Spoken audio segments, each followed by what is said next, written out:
함께 찬양 드리시겠습니다.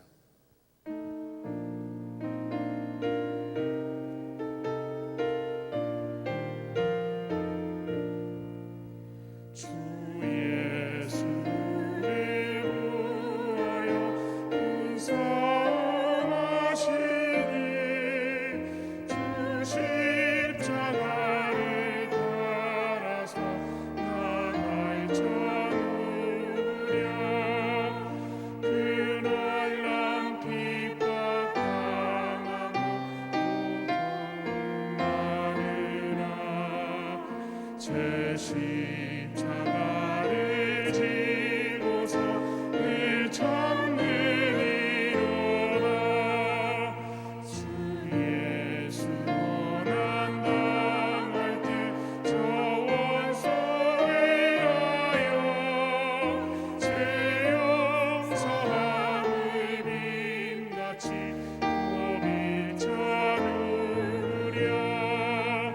저 순교자가 죽을 때 그 원수 사하고 제 영혼 부탁했으니 주 따르니라. 저 택함 받은 사도는 주 성령 받은 후 그 환난 고통 당할 때 다 참고 이겼네. 그 험한 고난 넘어서 저 천성 갔으니 주 예수 믿는 우리도 본받게 하소서. 주님 말씀하시면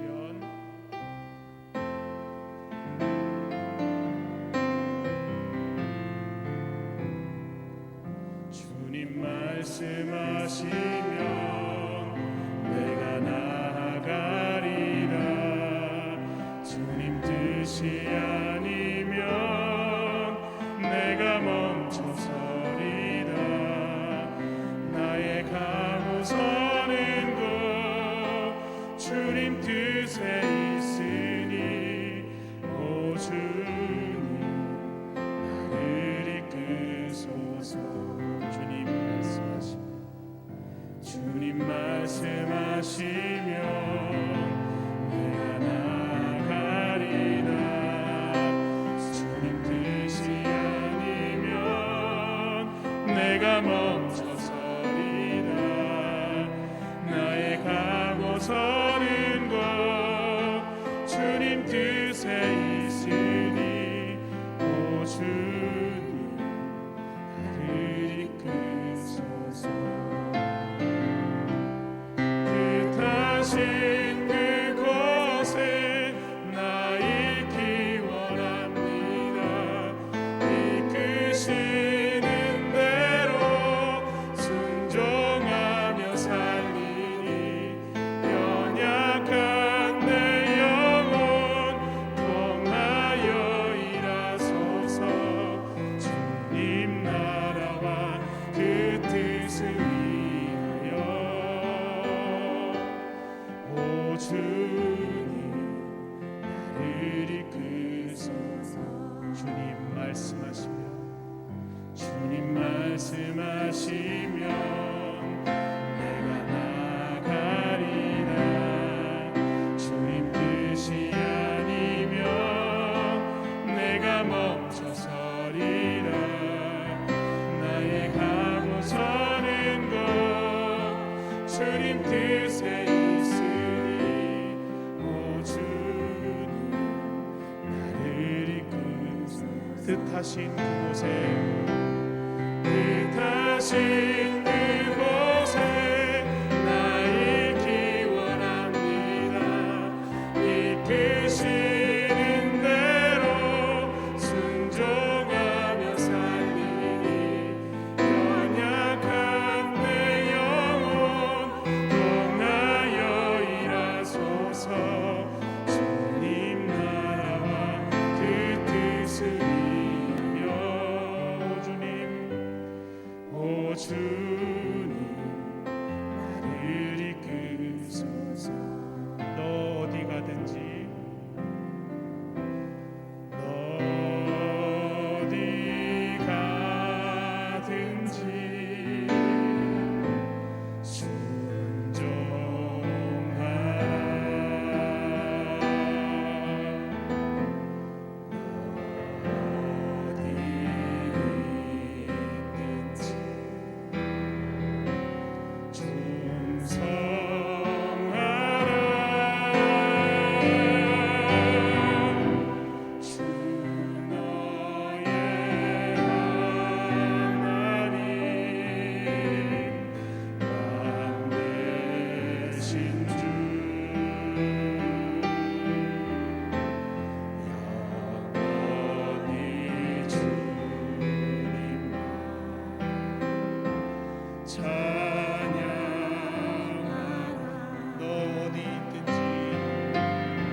선포합시다. 나 어디 가든지 나 어디 가든지 순종하리 나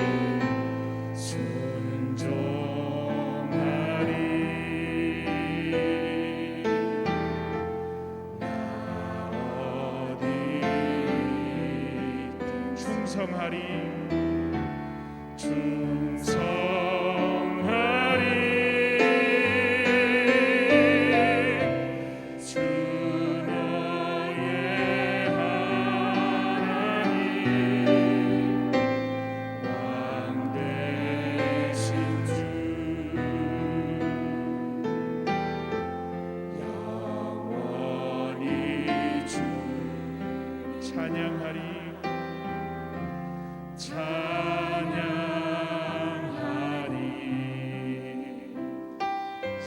통성으로 기도하실 때에 담임 목사님께서 영육 강건케 하시고 성령이 임하셔서 말씀 전하실 때마다 하나님의 능력과 권세가 나타나게 하여 주시옵소서. 지금 말씀을 받는 우리의 마음을 옥토와 같게 하셔서 말씀 들을 때마다 순종케 하시고 하나님 말씀에 복종할 수 있는 우리의 삶이 되어질 수 있도록 하나님 함께하여 주시옵소서라고 주님의 이름 한번 부르시고 기도하며 나아가겠습니다.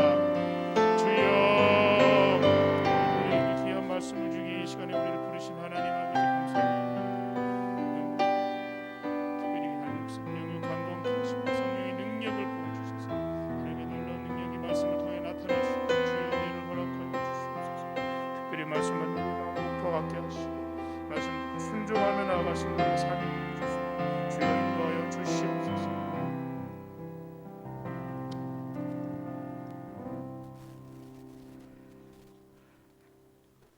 하나님 감사합니다. 우리의 소망과 생명 되신 주님, 오늘도 새벽을 깨워 거룩한 성전에서 예배드리게 하심에 감사를 드립니다.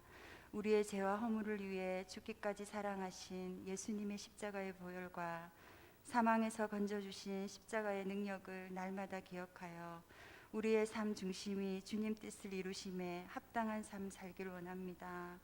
아직도 죄악 가운데 온전히 돌이키지 못한 저희 죄를 용서하여 주옵시고 성령의 도우심으로 날마다 거듭나고 새롭게 되어 정직하고 거룩한 삶 살 수 있도록 인도하여 주시옵소서. 예수님의 삶과 비전과 사역을 따라 잘 훈련받고 실행하여 많은 열매 맺게 하옵시고 기도 없이 성령이 아니고서는 아무것도 할 수 없음을 깨달아 날마다 기도와 말씀과 성령 충만으로 무장하여 능력의 복음 담대히 전하게 하시고 그것이 우리의 삶의 목적이 되게 하옵소서. 예배의 자유가 얼마나 큰 은혜인지 깨닫습니다. 감사와 기쁨으로 드리는 거룩한 예배가 가정과 교회와 셀 성전에서 다시 회복되게 하옵소서. 우리 대한민국을 긍휼히 여기시어 영적으로 도덕적으로 모든 분야에서 타락하고 무너져가는 이 나라를 자기 소견대로가 아닌 하나님의 뜻대로 이끌어갈 믿음의 일꾼들이 많이 세워지게 하시고 국민들이 올바른 판단을 할 수 있도록 분별력과 지혜를 주시옵소서. 부산 부활절 연합 예배에 기름을 부으시고 한 뜻으로 하나 되게 하시며 담임 목사님과 사모님께 성령 충만과 권세 있는 말씀, 사랑과 지혜와 리더십을 풍성해 주시옵고 부목사님, 전도사님 늘 성령으로 기름 부으시고 맡은 사역 기쁨과 사랑으로 잘 감당하실 수 있도록 날마다 새 힘을 주시며 교회 모든 직분자와 리더십 위에 성령 충만과 복음 전하는 삶 살게 하옵소서. 전 세계 미개척 종족이 복음화되고 북한에도 자유로이 예배드릴 수 있게 하시며 복음으로 통일되게 하시옵소서. 척박한 땅에서 복음 전하시는 모든 선교사님 건강과 안전을 지켜주시고 많은 영혼과 많은 제자의 열매가 맺게 하옵소서. 주님, 성도들의 질병을 치유하여 주시옵소서. 임수린이 항암 치료 중 후유증 없이 부작용 없이 잘 치료되게 하시고 강미순 권사님, 주님 권능의 손길로 은혜 베푸시어 놀라운 기적을 보게 하시고 하나님 뜻 가운데 일하시는 이 시간들을 권사님과 가족들이 잘 감당할 수 있도록 위로하시고 이길 힘을 주시옵소서. 목사님 생명의 말씀 전하실 때 성령으로 기름 부으시고 듣는 우리의 심령을 회복시켜 주시며 오늘 하루 살아가는 양식이 되게 하옵소서. 감사드리며 살아계신 예수 그리스도의 이름으로 기도드렸습니다. 아멘.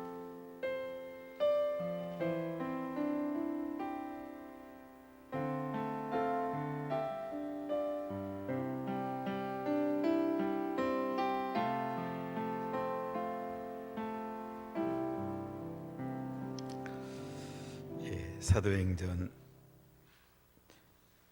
5장 17절부터 32절까지입니다. 사도행전 5장 17절입니다.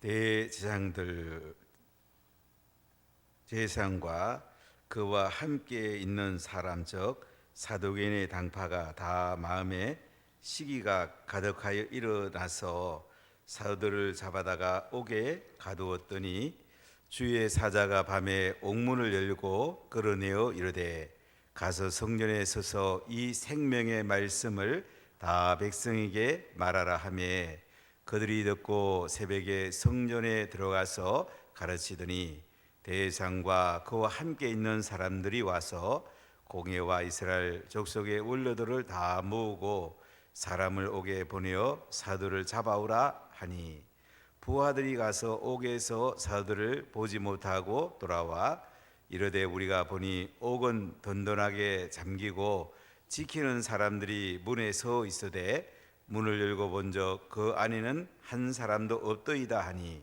성전 맡은 자와 제사장들이 이 말을 듣고 의혹하여 이 일이 어찌 될까 하더니 사람이 와서 알리되 보소서 옥에 가두었던 사람들이 성전에 서서 백성들을 가르치이다 하니 성전 맡은 자가 부하들과 같이 가서 그들을 잡아왔으나 강제로 못하면 백성들이 돌로 칠까 두려워함이더라.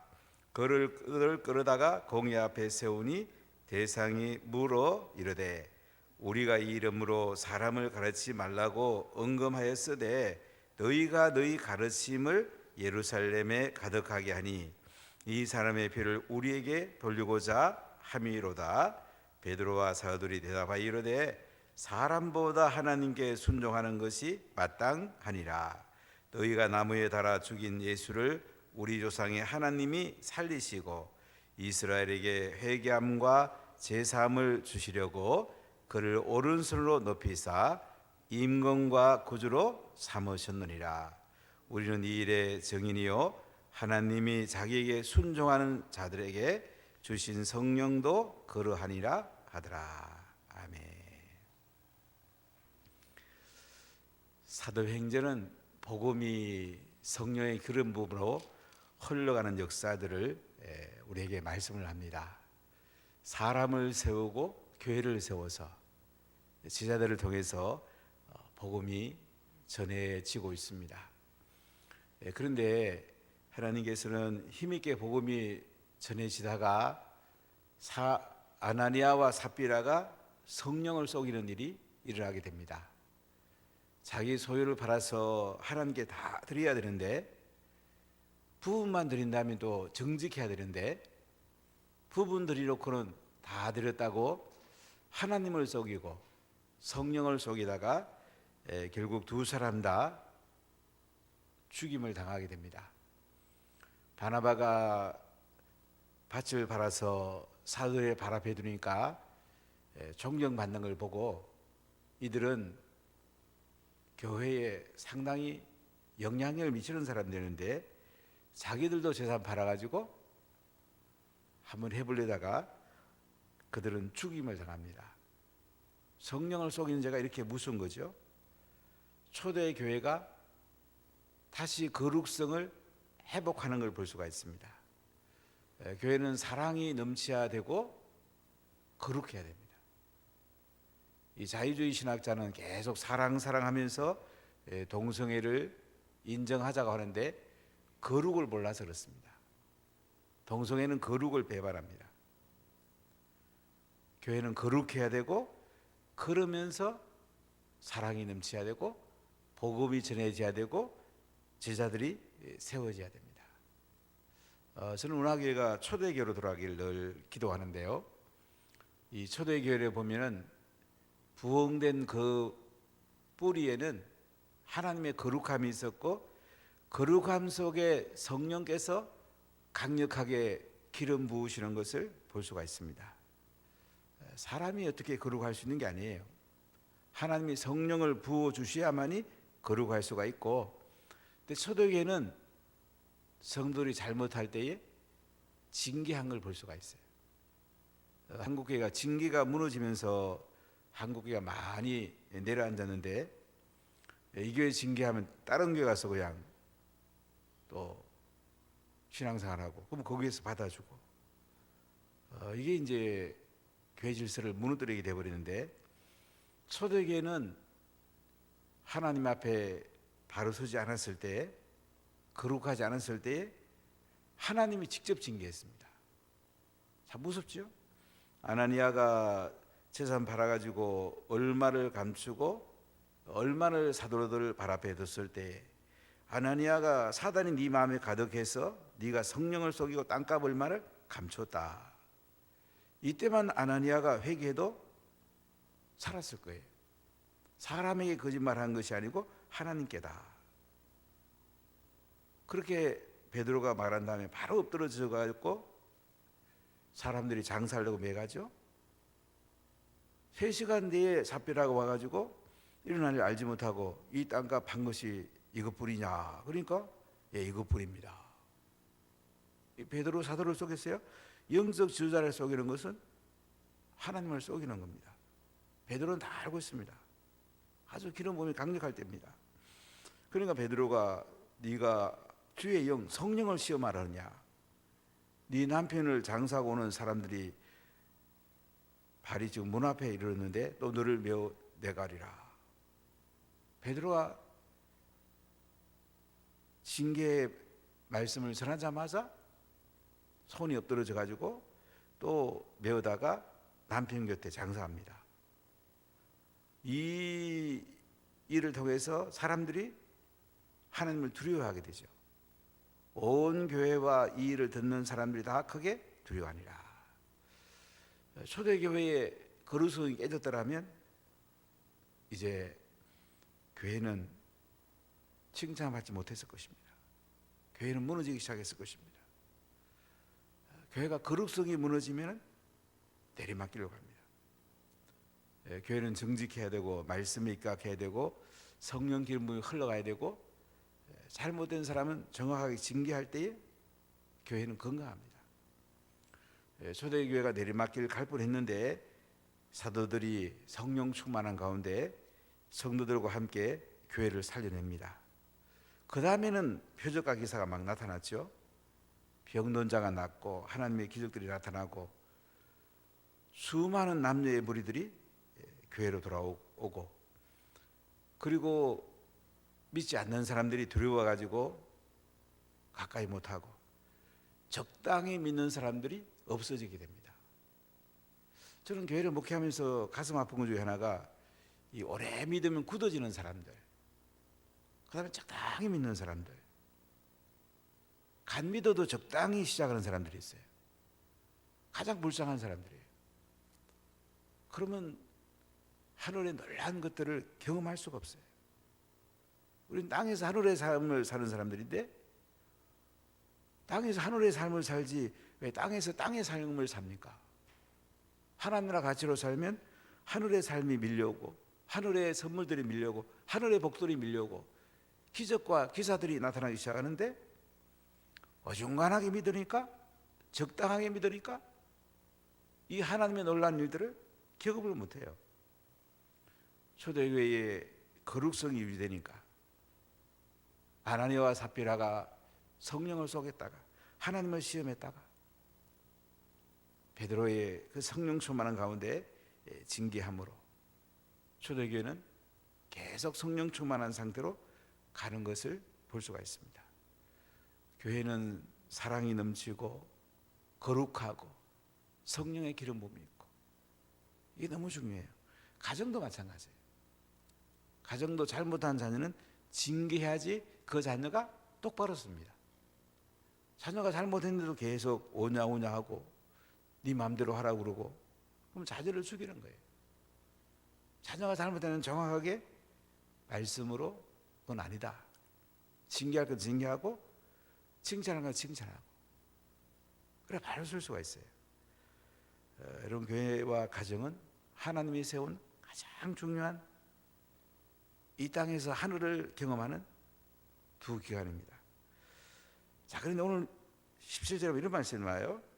대상과 그와 함께 있는 사람, 즉 사두개인의 당파가 다 마음에 시기가 가득하여 일어나서, 교회가 잘 되는 거 보고 대장과 사두개인의 당파, 뭐 사내들인 공이라고 해도 좋아요, 다 마음에 시기가 가득하여 일어납니다. 사도를 잡아다가 옥에 가둡니다. 그런데 하나님이 가만 안 계시죠. 교회가 거룩하니까요, 사도들이 핍박받는 가운데도 하나님께서 일하기 시작합니다. 천사를 보냅니다. 19절 20절 한번 읽어볼까요? 주의 사자가 밤에 옥문을 열고 끌어내어 이르되 가서 성전에 서서 이 생명의 말씀을 다 백성에게 말하라 하며. 사도들은 시기가 가득해서 이제 제사장들이 시기가 가득해서 사도들을 옥에 가뒀는데 하나님은 주의 사자 천사를 보내갖고 밤에 옥문을 엽니다. 그리고 끌어냅니다. 그리고 사명을 줍니다. 가서 성전에 서서 이 생명의 말씀을 다 백성에게 말하라. 옥문을 열어주는 데는 이유가 있습니다. 옥에 갇힐 수도 있고 옥에서 나올 수도 있어요. 우리 병이 나을 수도 있고 못 나을 수도 있어요. 제일 중요한 하나님의 뜻이에요. 근데 오늘 여기 옥문을 열어주는 이유가 뭡니까? 가서 생명의 말씀을 전하라. 더구나 성전에 서서 이 생명의 말씀을 전하라. 솔로몬 행각에 가서 이 생명의 말씀을 전하라 이거예요. 왜 하나님께서 하늘나라가 그렇게 좋은데도 이 땅에 우리가 살아가도록 남겨두십니까? 이 생명의 말씀을 전하라는 거죠. 이 땅에 사는 이유는 생명의 말씀을 전하고 하늘나라가 이 땅에 세워지도록, 땅에서 하늘나라의 삶을 사는 사람들이 계속 늘어나도록 그 일을 하라고 우리 땅에 살려주는 거예요. 이 생명의 말씀을 전하라 이거예요. 근데 그들이 듣고 새벽에 성전에 들어가서 가르칩니다. 주의 천사 하라는 대로 그들이, 하나님 하라는 대로 그들이 성전에 가서 생명의 말씀을 전합니다. 대제사장과 그와 함께 있는 자들, 사도개인들이죠. 그들은 모세 의국만 믿었고 부활을 부인했습니다. 그들이 와가지고 공회와 이스라엘 족속의 원로들을 다 모으고 사례되는 공회 의원들이 그 당시 한 70명쯤 됩니다. 모세 때도 보면 한 70명의 그 원로들이 있었는데요. 대상은 되게 사두개파들이 많습니다. 사두개파는 물론 솔로몬 때 사독이라는 대상의 후예들입니다. 그래서 사두개파들, 그다음 말씀에 능한 바리새인들, 이것을 기록하는 서기관들은 되게 바리새파들입니다. 그다음에 행정을 담당하는 장로들, 이런 사람들이 모여서 사내들인 공회를 구성하고 정치, 종교 전반을 그들이 이끌어갔습니다. 자, 이들이 이제 다 모여서 어떻게 합니까? 사람을 옥에 보내갖고 사도를 잡아오라고 합니다. 사내들인 공회가 열린 거죠. 그 옥에 가던 사도들을 잡아오라. 근데 부하들이 가서 옥에서 사도를 보지 못하고 돌아왔다. 그리고 말합니다. 우리가 보니 옥은 든든하게 잠기고 지키는 사람들이 문에 서 있는데 문을 열고 보니까 그 안에는 한 사람도 없더이다. 이 사도들이라고 한 거 보니까 12사도라고 볼 수 있는데요, 한 명도 없는 거예요. 12문을 가뒀는데 한 명도 없어요. 그래서 성전 맡은 자와 제사장들이 이 말을 듣고 의혹하여 일이 어찌 될까. 이 성전 맡은 사람들, 성전에서 이제 관리하고 행정을 맡고 또 제사장들이 이 말을 듣고 나서 의혹합니다. 이거 이상하다. 이 일 어찌 됐고. 사람이 와서 알리기를, 보십시오, 옥에 가두었던 사람들이 성전에 서서 백성을 가르치되이다. 옥에 가두는데 성전에 가서 가르치고 있는 거예요. 하나님이 옥문을 열어준 거예요. 하나님이 기적을 행하신 거예요. 하나님이 필요할 때는 놀라운 기적을 행하십니다. 특별히 생명의 말씀을 전하라고, 복음 전하라고, 제자를 삼으라고 기적을 행하십니다. 우리는 기적을 하나님 베풀 때는 분명히 이유가 있어요. 생명의 말씀을 전해라, 하나님 나라를 세워라, 교회를 든든히 세워라. 하나님께서는 특별한 사명을 줘가지고 생명을 살리기 위해서 기적을 행하는 걸 볼 수가 있습니다. 그들이 26절에 뭐라 합니까? 성전 맡은 자가 부하들과 같이 가서 그들을 잡아왔으나 강제로 못하면 백성들이 돌로 칠까 두려워합니다. 성전에서 백성들에게 하나님 말씀을 가르치고 있는데 성전 맡은 자들이 부하들과 같이 가갖고 12사도를 잡아옵니다. 근데 강제를 못해요. 왜요? 백성들이 돌로 칠까 싶어갖고. 백성들은 지금 하나님의 역사를 보게 되고 12제자를 지금 신뢰하고 있는 것을 볼 수가 있습니다. 하나님께서 이 백성들이 사도를 지키게 하는 걸 볼 수가 있어요. 하나님은 참 놀라운 분이죠. 초대교회에 이렇게 복음이 힘있게 전거될 때는 하나님께서 살아계시고 놀랍게 역사하는 것을 우리가 볼 수가 있습니다. 복음은 교회를 통해 전달되는 것이 정석입니다. 교회가 선교 역할을 제대로 못 했을 때는 선교단체가 큰 역할을 했어요. 교회를 도우라고 세워진 선교단체들이 또 자기들이 이제 주장하면서 독립적으로 선교하는 것이 이제 큰 문제가 되고 있습니다. 선교는 교회가 하는 것입니다. 교회는 영원한 것입니다. 선교단체는 잠깐 하다가 사라지게 됩니다. 또 피할 때도 있습니다. 그러나 교회 일을 그들이 방해하거나 교회 일을 그들이 가져가면 안 됩니다. 돕는 역할은 할 수 있어요. 오늘 하나님께서는 초대교회를 통해서 사도들을 통해서 복음이 힘있게 전거되도록, 사내들인 공회에서는 그들을 옥에 가둬도 하나님은 옥문을 열어줍니다. 하나님 놀라운 일을 행하세요. 우리가 복음을 전할 때에 문이 열리는 쪽으로 가면 됩니다. 감도 홍시 따면 되는 거고 덜 익은 거 가지고 떨다고 말할 필요가 없어요. 홍시되면 따면 되는 거예요. 예, 복음도 보면 흘러가는 물줄기가 있습니다. 하나님 열어주는 줄기가 있어요. 우리나라의 60년대부터 80년대까지 성령의 기름 부음이 강력했습니다. 그 다음에 이 물줄기가 중국으로 왔어요. 80년대, 90년대 아주 성령의 강력한 물줄기가 중국으로 흘러갔습니다. 저는 지금 보니까 인도에 이 성령의 물줄기가 흐르는 것을 볼 수가 있습니다. 그런데 복음 전해지는 데는 반드시 핍박이 있습니다. 그냥 전해지지 않습니다. 인도는 엄청난 핍박이 있습니다. 그런데 하나님께서는 그 물줄기를 타고 복음이 힘있게 흘러가는 걸 볼 수가 있어요. 대한민국도 다시 일어나야 될 텐데, 다시 성령의 바람이 불러와야 될 텐데, 복음 전하는 것이 우리에게 행복해야 될 텐데 좀 많이 아쉬움이 있어요.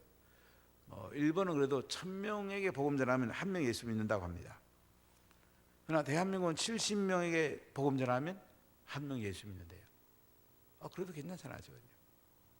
70명 전도하면 1명 믿는다면 우리가 얼마든지 할 수 있잖아요. 일본은 1000명을 전해야지 1명 믿는다. 참 복음 전하기 쉽지 않죠. 대한민국 아주 괜찮습니다. 한국교회가 다시 뻘떡 일어서야 될 텐데, 우리 은하계 뻘떡 일어서서 한국교회를 살리고 세계교회에 큰 이바지를 해야 될 텐데, 여러분 우리가 하나님 나라를 위해서 우리 중심을 두고 밀고 나가면 하나님이 일하십니다. 옥문을 열어주십니다. 복음의 문을 열어주십니다. 자, 이렇게 성전에서 하나님 열어줬는데, 이제 그 당시 사내들인 공회 사람들이 그들을 끌어다가 공회 앞에 세우고 대상이 묻습니다. 28절 보십시오. 이르되 우리가 이 이름으로 사람을 가르치지 말라고 언검하였으되 너희가 너희 가르침을 예루살렘에 가득하게 하니 이 사람의 피를 우리에게 돌리고자 함이로다. 이 대상이 12사도들을 공회 앞에 세우고는, 아니 예수 이름으로 사람을 가르치지 말라고 언급했는데, 금지했는데 너희가 어찌 예루살렘에 가득하게 이 예수를 가르쳐 갖고 그 사람의 피를 우리에게 돌리고자 하느냐. 그 책임을 우리 사내들인 공회 의원에게 돌리려고 하려느냐 이거예요. 그러니까 베드로와 사도들이 대답하기를 사람보다 하나님께 순종하는 것이 마땅하니라. 베드로와 사도들은 사람보다 하나님께 순종하는 것이 마땅하다. 자, 우리 31절 31절 한번 크게 읽어보겠습니다. 너희가 나무에 달아 죽인 예수를 우리의 조상의 하나님이 살리시고 이스라엘에게 회개함과 제사함을 주시려고 그를 오른손으로 높이사 임금과 구주로 삼으셨느니라. 너희가 나무에 달아 죽인 예수를, 너희가, 대장과 이 당시 사내들인 공회의원들, 사실 유대인도 포함되어 있죠. 너희가 나무에 달아 죽인 이 예수, 너희가 나무에 예수님을 달아 죽였지만은 우리 조상의 하나님이 살리셨다. 아브라함과 이삭과 야곱의 하나님이 살리셨다. 이스라엘에게 회개함과 제사함을 주시려고 그를 오른손으로 높이사 임금과 구주로 삼으셨느니라. 베드로와 사도들은 사내들인 공회 앞에서 정확하게 예수님의 복음을 전합니다. 십자가에 죽으시고 부활한 예수님, 임금과 구주가 되시는 예수님을 전합니다. 그들은 핍박받으면서도 복음 전하다가 다시 또 옥에 갇히기도 하고 다시 매 맞을 수도 있는데도 힘있게 복음을 전합니다. 그들은 감옥에 갇히고 매 맞는 것을 두려워하지 않습니다. 지난 금요일날 제가 전영훈 선교사님과 장혜미 선교사님에게 선교하면 가장 힘들 때가 언제였냐 했더니 대답을 안 하시더라고요. 그냥 장혜미 선교사님이 두 아들이 선교사 된 것은 감옥에 선교사님 갇혀 있을 때에 옥에서 나오게 해주시면 저희들이 주의 종이 되겠습니다. 이렇게 헌신하겠다고 얘기했는데 제가 자세히 안 물어봤어요. 언제 가장 힘들었냐 그랬더니 그 중국의 감옥에 갇혀 있을 때 고문 받을 때 그렇게 힘들더래요. 가만히 부동 자세로 계속 서 있으라고 그러더래요. 온몸이 붓더랍니다. 지금도 이 손마디가 이게 이렇게 잘 안 된다 그러면서 그때 너무 힘들었다고. 옥에 갇히는 거는 쉬운 게 아니에요. 초대교회 사도들과 복음 전하는 것은 핍박과 환난이 따릅니다. 그래도 그들은 공회 앞에서 너희가 나무에 달아 죽인 이 예수를 우리 조상의 하나님이 살려내셨다. 회개함과 제사함을 주시려고 그를 오른손으로 높이사 임금과 구주로 삼으셨느니라. 그들은 환난과 핍박을 당할 줄 뻔히 알면서 담대하게 복음을 전합니다. 그럼 우리가 감옥에 갇힐 거 두려워하지 않는다면 복음 못 전할 게 뭐가 있겠어요? 우리는 편안하니까 너무 편한 길로만 가려고 하는데 초대교회는 많은 환난과 핍박이 있습니다. 그래도 그들은 그 길로 갔습니다. 오늘날 우리가 복음 전하려고 마음을 먹는다면, 환난이 오는 것도 이겨낸다면 우리가 뭘 못하겠습니까? 우리 적당하게 하다 보니까 못하는 거예요. 적당하게 하는 것이 사람을 죽이는 거예요. 초대교회 지도자들은 담대하게 복음 전했고, 그들은 사람들의 공회 앞에서 너희가 예수를 십자가 못 박아 죽이지 않았냐? 우리 조상의 하나님이 살리셨다. 하나님이 이 예수님을 오른손으로 높이셨고 임금과 구주로 삼으셨느니라. 우리는 이 일의 증인이요 하나님이 자기에게 순종하는 사람들에게 주신 성령도 그러하니라 하더라. 베드로와 사도들은 이 일의 증인이었습니다. 이 증인은 순교자란 말이에요.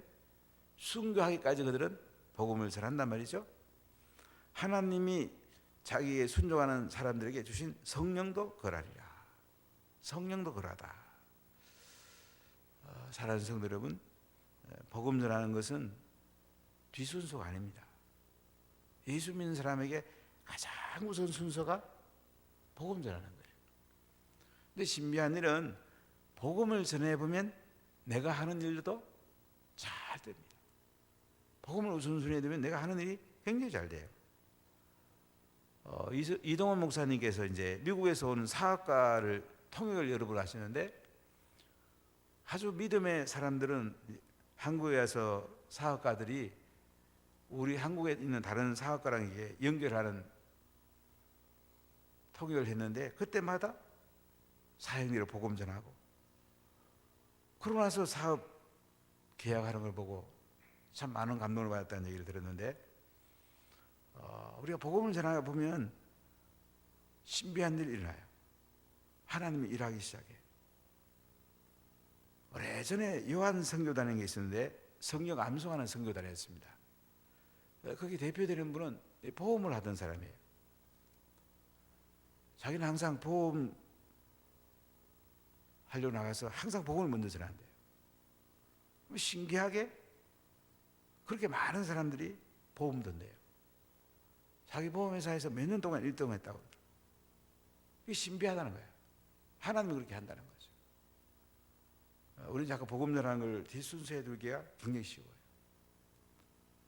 시간 되면 해야지. 아이고 먹고 살기 힘든데, 이 코로나 있는데 어떻게 무슨 복음 전해. 근데 초대교회는 지금보다 훨씬 힘들었습니다. 산해드린 공회 의원들이 서슬프르게 그들을 옥에 가두려고 했습니다.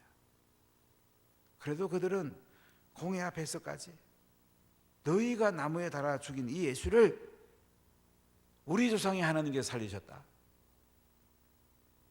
하나님께서 예수를 오른손으로 높여갖고 임금과 구주가 되게 하셨다. 우리가 이 일의 정인이고 성령도 그러하다 담대했습니다. 핍박 가운데 그들은 복음 전하는 것을 두려워하지 않았습니다.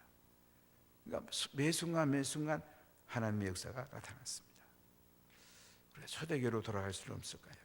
복음 전환에다가 내 삶의 우선순위를 둘 수는 없을까요? 기도하겠습니다.